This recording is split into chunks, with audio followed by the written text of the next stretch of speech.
Hello students, आज हम class 10th geography का चैप्टर 1 संसाधन और विकास पढ़ने वाले हैं। तो सबसे पहले मैं आपको बताना चाहूँगी संसाधन कहते किसे हैं। संसाधन प्रत्येक वो वस्तु जो हमारी आवश्यकता की पूर्ति करती है, जिसको बनाने के लिए टेक्नोलॉजी उपलब्ध है और जो आर्थिक रूप से संभाव्य और सांस्कृतिक रूप से मान्य हो, वह संसाधन कहलाती है। अब आर्थिक रूप से संभाव्य का मतलब है कि संसाधन का विकास करते समय जो खर्चा हो वो इतना ज़्यादा ना हो कि जो संसाधन है उसकी उपयोगिता ख़त्म हो जाए। अब हम पढ़ेंगे संसाधनों का वर्गीकरण। संसाधनों का जो वर्गीकरण है वो अलग अलग आधारों पर किया गया है। सबसे पहले उत्पत्ति के आधार पर वर्गीकरण करेंगे। तो उत्पत्ति के आधार पर संसाधनों को दो भागों में बांटा गया है, जैव और अजैव। जैव संसाधन वो होते हैं जिनमें जीवन होता है, जैसे जीवमंडल में पाए जाने वाले मनुष्य, पौधे, मछली, कीड़े मकोड़े, जिनमें भी जीवन पाया जाता है वो सब जैव संसाधन के अंतर्गत आते हैं। अजैव ये वो संसाधन हैं जो निर्जीव वस्तुओं से बने हैं, जैसे धातुएं, चट्टानें। इसके बाद में जो वर्गीकरण है वो है समाप्यता के आधार पर। समाप्यता के आधार पर जो संसाधन है उसका वर्गीकरण किस प्रकार किया गया है। तो इसके आधार पर जो वर्गीकरण है उसमें दो भागों में बांटा गया है, नवीकरणीय और अनवीकरणीय। नवीकरणीय संसाधन वो हैं जिन्हें भौतिक, रासायनिक या यांत्रिक क्रियाओं के द्वारा दोबारा उत्पन्न किया जा सकता है, जैसे सौर ऊर्जा, पवन ऊर्जा, जल, वन। तो ये वो संसाधन हैं जिनकी हमें अनवरत आपूर्ति होती रहती है। अब हम पढ़ेंगे अनवीकरणीय संसाधन। तो अनवीकरणीय संसाधन वो संसाधन है जिसको बनने में लाखों साल लगते हैं, जैसे धातु और जीवाश्म। अनवीकरणीय संसाधन को हम फिर से दो भागों में बांट सकते हैं, चक्रीय और अचक्रीय। चक्रीय संसाधन वो संसाधन हैं जिन्हें रिसाइकल करके फिर से यूज़ किया जा सकता है, जैसे धातु। अचक्रीय संसाधन वो संसाधन हैं जो एक बार यूज़ करने के बाद में समाप्त हो जाते हैं, जैसे जीवाश्म। अब हम आगे पढ़ेंगे स्वामित्व के आधार पर संसाधनों का वर्गीकरण। तो स्वामित्व के आधार पर संसाधनों को चार भागों में बांटा गया है, व्यक्तिगत संसाधन, सामुदायिक संसाधन, राष्ट्रीय संसाधन और अंतर्राष्ट्रीय संसाधन। व्यक्तिगत संसाधन वो संसाधन हैं जिन पर निजी व्यक्तियों का स्वामित्व होता है, जैसे आपके पास अपना घर हो सकता है, दुकान हो सकती है, कोई फैक्ट्री हो सकती है, आपका बाग हो सकता है, जिस पर आपका निजी स्वामित्व हो, तो उसे हम व्यक्तिगत संसाधन कहते हैं। सामुदायिक संसाधन ये वो संसाधन हैं जिस पे पूरे समुदाय के सदस्यों का स्वामित्व होता है, जैसे शमशान भूमि, तालाब, कोई बगीचा हो सकता है, पार्क हो सकता है, कोई प्लेग्राउंड हो सकता है। तो ये सभी सामुदायिक संसाधन के अंतर्गत आते हैं। थर्ड जो है वो है राष्ट्रीय संसाधन। राष्ट्रीय संसाधन वो संसाधन हैं जो एक देश की राजनीतिक सीमा के अंदर की सारी भूमि और उस भूमि पर मिलने वाले वन, वन्यजीव, जल संसाधन और अन्य प्रकार के संसाधन, ये सभी राष्ट्रीय संसाधन के अंतर्गत आते हैं। 12 समुद्री मील तक का जो महासागरीय क्षेत्र है किसी भी देश के तट से, उसमें मिलने वाले संसाधन भी राष्ट्रीय संसाधन के अंतर्गत आते हैं। और जो फोर्थ है वो है अंतर्राष्ट्रीय संसाधन। तो अंतर्राष्ट्रीय संसाधन वो संसाधन है जो तट रेखा से 200 किलोमीटर दूर खुले महासागरीय जो क्षेत्र है उसमें मिलने वाले संसाधन पर किसी राष्ट्र का अधिकार नहीं होता। ये संसाधन अंतर्राष्ट्रीय संसाधन के अंतर्गत आते हैं। इसके बाद में जो वर्गीकरण है वो है विकास के स्तर के आधार पर। तो विकास के स्तर के आधार पर संसाधनों को फिर से 4 भागों में बांटा गया है। संभावी संसाधन, विकसित संसाधन, भंडार और संचित कोश। सबसे पहले हम पढ़ेंगे संभावी संसाधन। तो संभावी संसाधन वे संसाधन हैं जिनका अभी इस्तेमाल नहीं किया गया है, पर आगे प्रौद्योगिकी की वजह से ऐसी संभावना है कि हम उसका इस्तेमाल कर पाएंगे, जैसे पवन ऊर्जा, सौर ऊर्जा। दूसरा है इसमें विकसित संसाधन। जैसा कि आपको नाम से ही विदित होता है कि ये वो संसाधन है जिनका आज की डेट में हम इस्तेमाल कर रहे हैं और इनके इस्तेमाल की गुणवत्ता और मात्रा भी निश्चित की जा चुकी है। तीसरे प्रकार के जो हैं वो भंडार के अंतर्गत आते हैं। पर्यावरण में वे पदार्थ जो उपयुक्त प्रौद्योगिकी के अभाव में संसाधन नहीं बन पाए हैं, जैसे जल।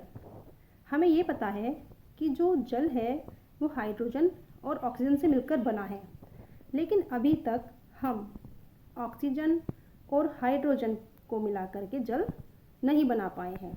तो इस तरह के जो संसाधन है वो भंडार के अंतर्गत आते हैं। इसके बाद में जो हमारा फोर्थ है वो इसमें है संचित कोश। ये भी भंडार का ही एक भाग है। आने वाले समय में ऐसा लगता है कि टेक्नोलॉजी की मदद से हम इन संसाधनों का इस्तेमाल कर पाएंगे, जैसे नदियों का जल। ऐसी संभावना हमें लगती है कि कभी आने वाले समय में नदियों के जल का इस्तेमाल हम बिजली बनाने में कर पाएंगे। तो ये तो हमने पढ़ा संसाधनों का वर्गीकरण। अब हम ये पढ़ेंगे कि जो ये संसाधन हैं ये हमारे विकास के लिए बहुत ज़रूरी हैं। तो इन संसाधनों का अंधाधुंध तरीके से दोहन किया जा रहा है, मतलब इनका जो यूज़ है बिना सोचे समझे और अंधाधुंध तरीके से हम इनका इस्तेमाल कर रहे हैं। इससे क्या होगा, एक तो ये संसाधन धीरे धीरे समाप्त हो जाएंगे और दूसरा हमारे इकोसिस्टम को खतरा हो जाएगा, और ख़तरा हो भी गया है। जैसे ग्लोबल वार्मिंग हो गई है, ओजोन जो परत है उसमें छेद होने लगा है, पर्यावरण में प्रदूषण होने लगा है और भूमि का निम्नीकरण भी होने लगा है। भूमि निम्नीकरण मतलब जो हमारी भूमि है वो निरंतर खराब होती चली जा रही है। तो इसके लिए हमें कुछ प्लानिंग करनी पड़ेगी कि फिर हम इन संसाधनों का जो उपयोग है वो किस तरह से करें। तो इनका उपयोग हमें प्लानिंग से करना होगा। तो इसके लिए एक टर्म यूज़ की गई है सतत पोषणीय विकास। इसके अंतर्गत संसाधनों का इस्तेमाल विकास के लिए किया जाता है, ये सभी को पता है। लेकिन ये जो विकास है वो बिना पर्यावरण को हानि पहुंचाए हो और इस तरह से इस्तेमाल हो कि भविष्य की पीढ़ियों की ज़रूरत की अवहेलना भी ना हो। मतलब संसाधनों को इस तरह से इस्तेमाल करना है कि हमारे पर्यावरण को नुकसान भी ना हो और जो भविष्य की पीढ़ियां हैं उनके लिए भी वो बचे रहें। इसके लिए रियो डी जेनेरो में एक पृथ्वी सम्मेलन आयोजित किया गया था।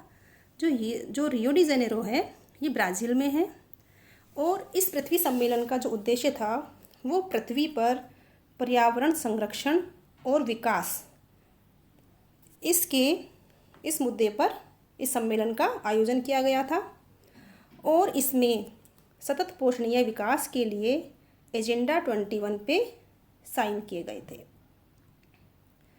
इसके बाद हम पढ़ेंगे संसाधनों का नियोजन। तो संसाधनों का जो नियोजन है वो 3 स्टेप में किया जाता है। सबसे पहले संसाधनों की पहचान की जाती है और उनकी लिस्ट बनाई जाती है। उसके बाद में सेकंड, संसाधन विकास के लिए प्रौद्योगिकी, कौशल और संस्थागत नियोजन का ढांचा बनाया जाता है। मतलब कि संसाधन विकास के लिए किस प्रौद्योगिकी का इस्तेमाल किया जाएगा, किस प्रकार के कौशल का इस्तेमाल होगा और किस प्रकार के इंफ्रास्ट्रक्चर की प्लानिंग की जाएगी। इसके बाद जो संसाधन विकास योजनाएं हैं उनमें और राष्ट्रीय विकास योजनाओं में समन्वय स्थापित किया जाएगा। वो कैसे होगा कि संसाधन का विकास इस प्रकार किया जाएगा कि उससे हमारे राष्ट्र का भी विकास हो। तो ये तो हो गया संसाधन नियोजन। अब हम पढ़ेंगे संसाधन संरक्षण कि जो संसाधन हैं इनका संरक्षण बहुत ज़रूरी है, क्योंकि अगर हम इनको इसी तरह से इस्तेमाल करते रहे तो आने वाले समय में ये समाप्त होते जाएंगे और हमारा जो पर्यावरण है वो भी दूषित होता जाएगा। तो गांधी जी ने एक बात कही थी कि हमारे पास हर व्यक्ति की आवश्यकता की पूर्ति के लिए बहुत कुछ है, पर लालच की संतुष्टि के लिए नहीं। मतलब इतने संसाधन हमारे पास है कि पृथ्वी पर हर एक की आवश्यकता की पूर्ति की जा सकती है, लेकिन किसी के लालच की संतुष्टि नहीं की जा सकती। संसाधनों के विवेकहीन इस्तेमाल से और अति उपयोग से कुछ सामाजिक आर्थिक समस्याएं भी पैदा हो गई हैं। जैसे एग्ज़ाम्पल कि हमारे घर में जो बिजली है, अगर हम उसका विवेकहीन तरीके से इस्तेमाल करेंगे तो क्या होगा कि जो बिजली है वो जो गरीब लोग हैं उनके लिए बहुत महंगी पड़ेगी। दूसरा, देश पर आर्थिक भार पड़ेगा और पर्यावरण से संबंधित समस्याएं भी पैदा हो जाएंगी। इसके बाद में हम पढ़ेंगे दो संसाधनों के बारे में विस्तार से। पहला भू संसाधन और दूसरा मृदा संसाधन। तो सबसे पहले हम लेते हैं भू संसाधन को कि भू संसाधन क्या है। जो भू संसाधन है ये एक प्राकृतिक संसाधन है और नंबर 2 सीमित मात्रा में उपलब्ध है। मतलब सीमित संसाधन है, इसको हम बढ़ा नहीं सकते। अगर हम देखें कि जो हमारे पास भू संसाधन है उसमें 43% मैदानी भाग है, 30% पर्वत है और 27% पठार है। जो हमारा मैदानी भाग है वो ज़्यादातर खेती और उद्योगों के काम में आता है। जो पर्वतीय भाग है वहाँ पे 12मासी नदियाँ बहती हैं और ये पर्यटन के लिए भी विकसित किए गए हैं। और जो हमारा पठारी भाग है यहाँ पे हमें काफ़ी खनिज संपदा मिलती है और जीवाश्म ईंधन मिलता है। अब इस भूमि का उपयोग किस प्रकार से किया गया है। तो जो भूमि का उपयोग है वो एक तो कृषि भूमि के हिसाब से किया गया है, दूसरा गैर कृषि भूमि के हिसाब से किया गया है। तो गैर कृषि में हम पढ़ेंगे वन, चरागाह, गोचर भूमि, उपवन यानी बगीचे। और जो कृषि योग्य भूमि है उसमें हम पढ़ेंगे बंजर भूमि, परती भूमि और शुद्ध निवल बोई गई भूमि। इसके बाद में हम बंजर भूमि का एक पाई चार्ट देखते हैं। तो इसमें हमें पता चलेगा कि जो बंजर भूमि है वो अलग अलग तरीके से किस प्रकार से बंजर हुई है। तो 56% जो भूमि है वो जल के द्वारा उसका अपरदन हुआ है, इस प्रकार से बंजर हुई है। वनों के द्वारा निम्नीकृत जो क्षेत्र है वो 28% है। लवणीय और क्षारीय जो क्षेत्र है वो 6% है और वायु के द्वारा जो अपरदित क्षेत्र है वो 10% है। इस प्रकार से हमें पता चलता है कि जो बंजर भूमि है वो कौन से विभिन्न कारणों की वजह से बंजर हुई है। इसके बाद में नेक्स्ट हम पढ़ेंगे इसमें कि भारत में जो भू उपयोग है उसको निर्धारित करने वाले कारक कौन से हैं। तो भारत में इस पर भी क्वेश्चन पूछा जाता है, तो आपको ध्यान से करना है कि भारत में भू उपयोग को निर्धारित करने वाले जो कारक हैं, सबसे पहला भू आकृति, दूसरा जलवायु, तीसरा मृदा, चौथा जनसंख्या घनत्व, पांचवा प्रौद्योगिकी, संस्कृति और परंपराएं। ये भारत में भू उपयोग को निर्धारित करने वाले कारक हैं। भारत में जो राष्ट्रीय वन नीति थी वो 1952 में लागू की गई थी और इसके अंतर्गत 33% वन क्षेत्र वांछित किए गए थे, लेकिन आज की तारीख में हमारे पास जो वन क्षेत्र हैं इससे काफ़ी कम है। अब हम पढ़ेंगे जो भूमि निम्नीकरण है, जो हमारी भूमि खराब होती जा रही है, उसके कारण क्या हैं। तो भूमि निम्नीकरण के जो कारण हैं उसमें जो सबसे पहला कारण है वो है कि जो लगातार भू संरक्षण और प्रबंधन की हम उपेक्षा करते जा रहे हैं। हम भूमि के प्रबंधन पर कोई ध्यान नहीं दे रहे हैं। दूसरा, खनन के लिए वनों को नष्ट करते जा रहे हैं। तीसरा जो कारण है भू निम्नीकरण का वो है अति पशुचारण, कि बहुत ज़्यादा जो भूमि है पशुचारण के लिए उपयोग की जा रही है। चौथा जो है, जो पंजाब हरियाणा में ज़्यादा देखने को मिलता है वो है अधिक सिंचाई। इससे क्या होता है कि जो हमारी मिट्टी है उसमें लवणता और क्षारीयता बढ़ जाती है। पांचवा है खनिज प्रक्रियाएं। कई बार कुछ खनिज जैसे चूने और सेलखड़ी के इस्तेमाल से क्या होता है कि इससे वायुमंडल में धूल उड़ती है, और ये जो धूल है वो हमारी पृथ्वी पर गिरती है और मृदा के ऊपर गिरकर मृदा की जो जल सोखने की प्रक्रिया है उसको रोक देती है। इसके बाद में हम पढ़ेंगे कि इस समस्या का समाधान कैसे किया जाए, जो भूमि निम्नीकरण है उसका समाधान कैसे हो। तो जो कारण है अब हमें उन्हीं कारणों को हटाना है।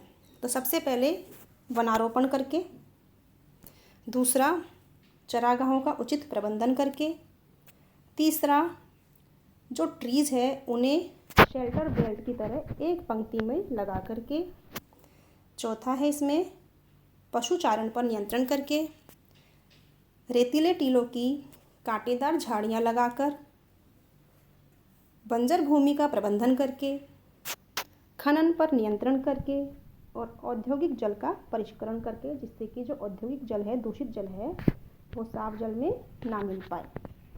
तो इस तरह से हम जो समस्या है हमारी भूमि निम्नीकरण की उसका समाधान कर सकते हैं। अब जो दूसरा संसाधन है जिसके बारे में हमें विस्तार से पढ़ना है वो है हमारा मृदा संसाधन। तो इस चैप्टर में बहुत मेन क्वेश्चन आता है मृदा के बारे में, और मैप में भी क्वेश्चन पूछा जाता है इसका, तो बड़े ध्यान से आपको करना है। क्या है ये मृदा संसाधन? मृदा संसाधन एक प्राकृतिक संसाधन है और नवीकरणीय संसाधन है। अब आता है कि मृदा निर्माण के कारक कौन से हैं, वो कौन से रीजन हैं जिसकी वजह से मिट्टी का निर्माण होता है और मिट्टी में विभिन्नता आती है। तो वो रीजन है उच्चावच, जनकशैल, जलवायु, वनस्पति, जैव पदार्थ और समय। तो ये 6 मृदा निर्माण के कारक हैं। हमारे देश में 6 प्रकार की मृदा मिलती है। अब हम विस्तार से ये जो 6 प्रकार की मृदा है उसके बारे में पढ़ेंगे। सबसे पहले हम पढ़ेंगे जलोढ़ मृदा के बारे में, जो कि सबसे उपजाऊ मृदा है और इस मृदा में फसलें बहुत ज़्यादा होती हैं। क्या विशेषता इस मृदा की? इसमें रेत, सिल्ट और मृत्तिका तीनों होती हैं। आयु के आधार पर जलोढ़ मृदा, जिसे कि दोमट मृदा भी कहते हैं, इसे आयु के आधार पर 2 प्रकार की होती है, ये बांगर और खादर। जो बांगर है वो पुराना जलोढ़ है, इसमें कंकर ज़्यादा होते हैं। जो खादर है वो नवीन जलोढ़ है और इसमें बहुत महीन कण होते हैं। जो ये जलोढ़ मृदा है इसके अंदर पोटाश, फास्फोरस और चूना जैसे पोषक तत्व भरपूर मात्रा में होते हैं। इसमें जो फसलें उगाई जाती हैं वो हैं गन्ना, चावल, गेहूँ और दलहन मतलब दालें। ये जो जलोढ़ मृदा है पूरे उत्तर भारत में और राजस्थान और गुजरात के कुछ भागों में भी मिलती है। अब हम सेकंड पढ़ेंगे काली मृदा के बारे में, जिसे रेगुर मृदा भी कहते हैं और कपासी मृदा भी इसे कहते हैं। तो ये जो मृदा है ये मृत्तिका से बनी है। इसमें कैल्शियम कार्बोनेट, मैग्नीशियम, पोटाश और चूना ये पोषक तत्व भरपूर मात्रा में होते हैं, लेकिन फास्फोरस कम होता है। गर्मी और शुष्क मौसम में इस तरह की जो मिट्टी में दरार पड़ जाती है और इसमें जो फसलें होती हैं वो मानसून आने से पहले ही उन्हें बो दिया जाता है। इसमें सबसे मेन जो फसल है वो कपास की होती है और ये जो मिट्टी है वो महाराष्ट्र, सौराष्ट्र, मालवा, मध्य प्रदेश और छत्तीसगढ़ के पठार पर मिलती है। इसके बाद में जो थर्ड है वो है लाल पीली मिट्टी। जो लाल पीली मिट्टी है इसका जो लाल रंग है वो लोहे धातु की मात्रा के कारण होता है। इस पर भी एक क्वेश्चन पूछा जाता है कि लाल पीली मिट्टी का रंग लाल क्यों होता है, तो ये लोहे धातु की मात्रा के कारण होता है। और जो पीला रंग है वो इसमें जल योजन के कारण होता है। ये जो मिट्टी है ये उड़ीसा, छत्तीसगढ़ और दक्षिणी भारत में मिलती है। अब हम पढ़ेंगे लैटराइट मिट्टी के बारे में। लैटराइट जो लेटर शब्द है ये ग्रीक शब्द है, इसका मतलब है ईंट। तो क्या विशेषता है इस मिट्टी की? उच्च ताप और अत्यधिक वर्षा वाले क्षेत्रों में लीचिंग की वजह से इस तरह की मिट्टी का निर्माण होता है। इसमें ह्यूमस बहुत कम होता है, पर अधिक खाद और रासायनिक उर्वरक डाल करके इसमें खेती की जा सकती है। इसमें जो फसलें होती हैं वो चाय, कॉफ़ी और काजू की होती हैं। और ये जो मिट्टी है कर्नाटक, केरल, तमिलनाडु, मध्य प्रदेश, उड़ीसा और असम के पहाड़ी क्षेत्रों में मिलती है। इसके बाद में हम पढ़ेंगे मरुस्थलीय मृदा, जो कि पश्चिमी राजस्थान में मिलती है क्योंकि वहीं पर मरुस्थल है।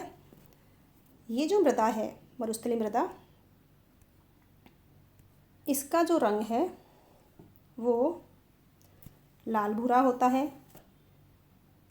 ये रेतीली और लवणीय मृदा है। इसमें नमक बहुत ज़्यादा होता है और ह्यूमस और नमी बहुत कम होती है। इसमें खास कोई फसलें नहीं होती, कंटीली झाड़ियाँ जैसी फसलें, कंटीली झाड़ियाँ इसमें होती हैं। अब है वनीय मृदा। ये मृदा जो होती है ये पहाड़ी और पर्वतीय क्षेत्रों में मिलती है, इसलिए इसको पर्वतीय मृदा भी कहते हैं और वनीय मृदा भी कहते हैं। ये एसिडिक है, इसमें ह्यूमस नहीं होता। जब नदी घाटियों में इस प्रकार की जो मृदा होती है उसे हम दोमट कहते हैं, और जब ऊपरी ढाल पर होती है तो वो ऐसी मृदा मोटे कण वाली होती है। इसमें जो वनस्पति होती है वो वर्षावन टाइप की होती है। तो ये हमने मिट्टियों के बारे में जाना। अब हम जो नेक्स्ट है वो मैप में इन मिट्टियों की स्थिति देख लेंगे एक बारी, कि जो आपके पर्वतीय वन है, ये आपका जो पूरा एरिया है ये पर्वतीय या फिर हम कह सकते हैं वनीय मृदा का एरिया है। जम्मू कश्मीर का और हिमाचल का जो एरिया है वो इसके अंतर्गत आता है। इसके बाद में जो दूसरी है वो है जलोढ़। तो ये जो आपका पूरा उत्तर भारत और थोड़ा सा राजस्थान और गुजरात, ये दोमट मृदा या जलोढ़ मृदा का क्षेत्र है। इसके बाद में जो थर्ड है वो है लाल पीली मृदा। जो लाल पीली मृदा है वो दक्षिणी भारत, उड़ीसा और छत्तीसगढ़ के एरिया में होती है। इसके बाद में जो चौथी इसमें मृदा है वो है काली मिट्टी, जिसे हम कपासिया रेगर मिट्टी भी कहते हैं। तो ये आपके महाराष्ट्र और गुजरात इन इलाकों में होती है। पांचवी जो इसमें मृदा दे रखी है वो है लैटराइट मृदा। तो जो लैटराइट मृदा है वो कर्नाटक, केरल, तमिलनाडु, मध्य प्रदेश, उड़ीसा और असम के पहाड़ी क्षेत्रों में इनमें मिलती है। और जो लास्ट आपकी जो मृदा इसमें दे रखी है वो है रेगिस्तानी या जिसे हम कहते हैं मरुस्थलीय मृदा। तो ये आपके पश्चिमी राजस्थान में मिलती है। इस तरह से क्वेश्चन क्योंकि मैप का एक आता है इसलिए इसको आपको बहुत ध्यान से करना है। इसके बाद में हम पढ़ेंगे कि मृदा अपरदन और उसके संरक्षण के बारे में। क्या होता है मृदा अपरदन? मृदा का अपरदन मिट्टी के कटाव और उसके बहाव की प्रक्रिया को मृदा का अपरदन कहते हैं। ये बाढ़ के पानी की वजह से भी हो सकता है, तेज़ बहते पानी की वजह से हो सकता है, या तेज़ हवा की वजह से भी हो सकता है। इसके अलावा कुछ और भी कारण हैं, वो हैं वनों का उन्मूलन, अति पशुचारण, निर्माण और खनन। तो ये आपके मृदा अपरदन के कुछ कारण दिए गए हैं। अब इसके संरक्षण के उपाय क्या हैं? इसके संरक्षण के उपाय में हमें अलग अलग प्रकार से कृषि को अपनाना पड़ेगा। सबसे पहले समोच्च जुताई, जिसे हम कंटूर प्लगिंग भी कहते हैं।